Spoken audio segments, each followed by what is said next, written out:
Hi again. Okay, I want to continue on with the fall and being a Christian, trying to live in the world and not be a part of it and fight the good fight. So in my previous video, we summarized the fall. Well, who fell exactly? What do they do, and how does it affect us? And probably how it will affect us will be in the third part, because I don't want to make these videos too long. So I'm going to start by getting to know the enemy. Who fell exactly? So in Revelation 12 through 4 it says, "And his tail drew the third part of the stars of heaven, and did cast them to the earth. And the dragon stood before the woman, which was ready to be delivered, for to devour her child as soon it was born." And the dragon here is symbolic of Satan. And in Hebrew, Satan is the same word as Satan, and it means the adversary. So being that the dragon is representative of Satan, I decided we'll talk about Satan first. And there are 49 results for Satan in the Bible, and in Hebrew, Satan is Satan. And the first place that it appears is in 1 Chronicles 21, verse 1. And I'm going to read verse 1 through 3. And it says, "And Satan stood up against Israel, and provoked David to number Israel.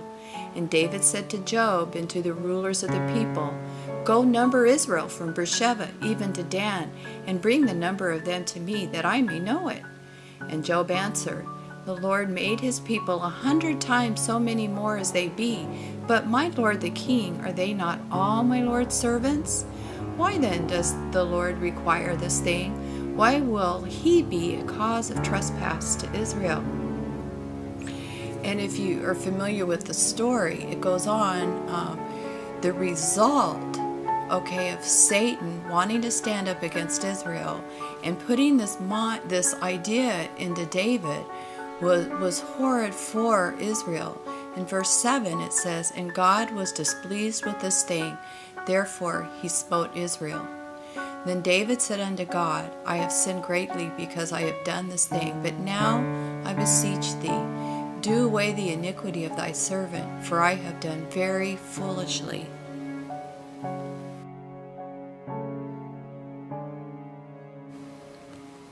Now, interesting enough, the Lord went and spoke to David's seer. So back then there were seers, people that could see things. And the Lord, in verse 9 it says, "And the Lord spoke unto Gad, David's seer, saying, Go and tell David, saying, Thus saith the Lord, I offer thee 3 things. Choose thee one of them, that I may do it unto thee." So then Gad went unto David to choose, and it was either 3 years of famine, 3 months to be destroyed before the foes, so that the sword of thy enemies overtake thee, or 3 days of the sword of the Lord, even the pestilence in the land, and the angel of the Lord destroying throughout all the coasts of Israel.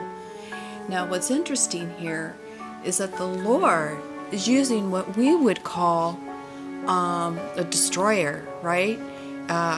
An evil spirit, some demonic force, because the Lord's using him to do his will, in the earth. So not always are demonic entities destroyers. They're not outside of the will of God, and this shows it right there. So if it goes on into this story that the Lord sent pestilence on Israel, and 70,000 Israelis died. And it all started out from when Satan set his mind on Israel. And that was the first place in the Bible where it talks about Satan, and it uses that word in Hebrew.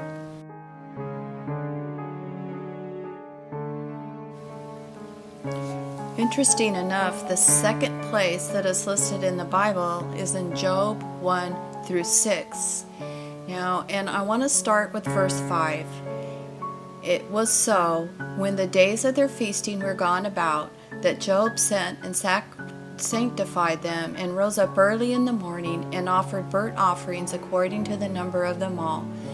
For Job said, It may be that my sons have sinned and cursed God in their hearts. Thus did Job continually.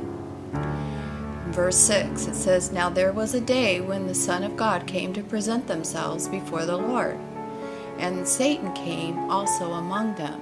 Now, I want to say this is interesting. It says here, when the sons of God came to present themselves before the Lord. And what this is telling us is that there are other entities out there in heaven, and He is considered the Lord, the Most High God. Okay? So these sons, they went to present themselves, and Satan came along. And verse 7, it says, And the Lord said unto Satan, Whence comest thou? Then Satan answered the Lord and said, From going to and fro the earth, and from walking up and down in it. And the Lord said unto Satan, Hast thou considered my servant Job, that there is none like him in the earth, a perfect and an upright man, one that feareth God, and doesn't like evil? Then Satan answered the Lord and said, Does Job fear God for naught? In verse 10, I don't know if I like the King James. Hast not thou made a hedge about him, and about his house, and about all that he hath on every side? Hast thou blessed the work of his hands, and his sustenance, and increased in the land? But put forth thine hand now, and touch all that he had, and he will curse thee by the face. And we know the story of what happened with Job.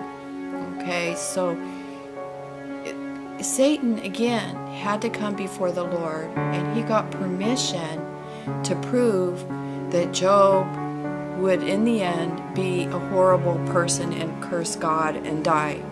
And so you just need to be comforted even when people talk about all these, demon possessions and all these things, that they have to go through God when you're God's chosen. And when you look around at the world, just remember that as well. These are really two good examples.